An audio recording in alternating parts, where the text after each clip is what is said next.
The Boys genuinely does not do justice to the entire show. It is one of the most disappointing endings I have seen in a long time. In fact, after watching this, मुझे stranger things का finale अब काफ़ी better लगने लगा है। हाँ, वो save गया था, फ्लॉज भी थे, बट एटलीस्ट उसने क्लोजर दिया। उसका थ्रिल, उसका स्केल, हर एक मोमेंट में एंटिसिपेशन क्रिएट करता था कि अब क्या होने वाला है। बट अगर मैं द बॉयज़ की बात करूँ, तो ये शो स्टार्ट हुआ था एक इंसेनली इंटरेस्टिंग कॉन्सेप्ट के साथ। एक ऐसी वर्ल्ड जहाँ पे सुपर हीरो सेलिब्रिटीज़ की तरह ट्रीट होते हैं, लोग उन्हें वर्शिप करते हैं, बट रियलिटी में ये सुपर हीरोज़ इतने हरामी निकलते हैं कि तुम शॉक हो जाते हो। और यही चीज़ शो को यूनिक बनाती थी।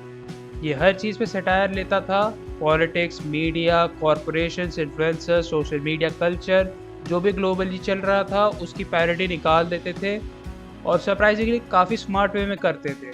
सोशल मीडिया इन्फ्लुएंसर्स की फेक लाइफ हो, पब्लिक मैनिपुलेशन हो, सेलिब्रिटी वर्शिप हो, शो ने काफ़ी मोमेंट्स में इन सब चीज़ों को परफेक्टली कैप्चर किया। बट प्रॉब्लम ये है कि वही सटायर धीरे धीरे इनके लिए स्लो पॉइजन बन गया। सीजन 1 से लेकर सीजन 3 तक स्टेक्स जेन्युइनली रियल फील होते थे। प्लॉट आर्मर नाम की चीज़ ऑलमोस्ट एग्जिस्ट ही नहीं करती थी। कंटिन्यूटी मेंटेन रहती थी, हर कैरेक्टर को प्रॉपर रूम दिया था और कोई भी अंडर यूटिलाइज्ड फील नहीं होता था अंटिल सीजन 4 अराइव। और ऑनेस्टली प्रॉब्लम वहीं से ही प्रॉपरली स्टार्ट हुई। सीजन 3 और सीजन 4 के बीच में जनवी का सीजन 1 रिलीज हुआ और सरप्राइजिंगली स्टार्ट टू फिनिश वो genuinely good spin off show निकला। मिस्ट्री थी, टेंशन थी, वियर्ड मूवमेंट्स उसमें भी थे, बट सबसे इम्पॉर्टेंट चीज़ उसकी राइटिंग फोकस्ड थी। द बॉयज़ के मेजर कैरेक्टर्स के कैमियोज भी थे और सबसे बड़ा सेटअप था सूप वायरस का, एक ऐसा वायरस जो सूप्स के लिए फेटल हो सकता था। रिसर्च हो चुकी थी, बिल्डअप दिया गया था, स्टेक्स क्रिएट कर दिए गए थे और फिर सीजन 4 आता है और मुझे आज तक समझ नहीं आया कि उस सेटअप का पे ऑफ कहाँ गया। आपने स्पिन ऑफ में इतनी इंपॉर्टेंट चीज़ एस्टैब्लिश कर दी और क्लोजर देने के बजाय उसे ऑलमोस्ट साइड पे रख दिया और नए रैंडम डायरेक्शंस पे चले गए। फिर जनवी का सीजन 2 ने भी और इंटरेस्टिंग कॉल सेटअप्स दिए। मरी के पावर्स को इनसेन लेवल पे एस्टैब्लिश किया गया, केओस बढ़ा, टेंशन बनी और अगेन कॉन्सिक्वेंसेस फील होते थे।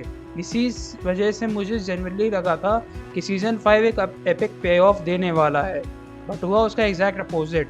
B1 को लेकर इतना बिल्डअप क्रिएट किया गया, सिस्टर सेज का इंटेलेक्ट बैकफायर कर गया और इनिशियली एक ऐसा मोमेंट आ जाता है जहाँ पे लगता है कि ओके अब कुछ बड़ा होने वाला है। स्पेशली होमलैंडर के पास V1 पहुँच जाता है, बट उसने किया क्या? तुम मुझे खुद बताओ कि उसने V1 लेके कर ही क्या दिया? मैसेकर किया? नहीं। इनसेन एक्शंस पुल ऑफ किए? नहीं। वो सिर्फ वैलिडेशन ही लेता गया हर किसी से। सीजन 1 में जो इंसैनिटी और मैनेस होमलैंडर में थी, उस कैरेक्टर को इतना डिग्रेड और पैथेटिक बना दिया कि ऑनेस्टली एक्टर की परफॉर्मेंस ही उस कैरेक्टर को बेरेबल बना रही थी, वरना राइटिंग लेवल पे तो कैरेक्टर कम्प्लीटली टूट ही चुका था। और मैंने पहले एक पॉइंट बोला था, सेटायर, यही चीज़ इवेंचुअली शो को डैमेज कर गई। हर दूसरे मोमेंट में weird fetish jokes, unnecessary shock scenes, riffing वाला नॉनसेंस, इरिटेटिंग साइड मोमेंट्स इतना ओवरडन हो गया कि एक्चुअल टेंशन ही डिसअपीयर हो गया। इवेंचुअली जो फ्रेंची का फ्यूनरल सीन था उसमें भी इन्होंने फालतू के जोक्स डाल दिए, उस सीन का मीनिंग ही ख़त्म हो गया। और सबसे बड़ी प्रॉब्लम, केओस ही कभी नहीं फील होता है। इतने सीजन से बिल्डअप हो रहा था कि इवेंचुअली ग्लोबल लेवल का मैसेकर होगा, मेजर डेथ्स होंगी, रियल कॉन्सिक्वेंसेस आएंगे, इसमें से कुछ भी नहीं हुआ।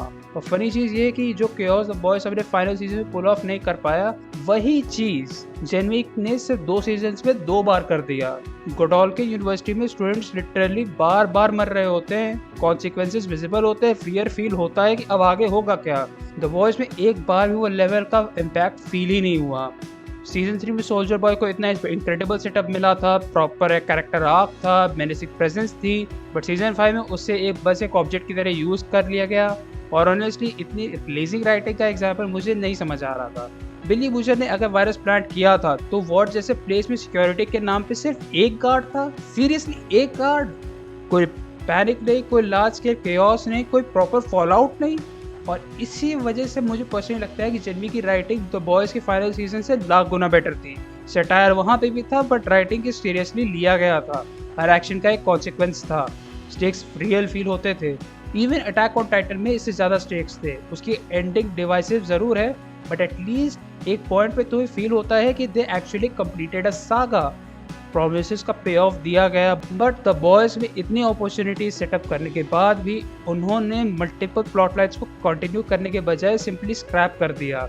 और मुझे अब भी जेन्युइनली नहीं पता है कि वॉट राइजिंग टीम में ये लोग क्या करने वाले हैं। रूमर्स तो ये भी है कि ये पास्ट और प्रेजेंट टाइमलाइन को फॉलो करेगी, बट ऑनेस्टली अब एक्सपेक्टेशंस काफ़ी लो हो चुकी है, काफ़ी ज़्यादा।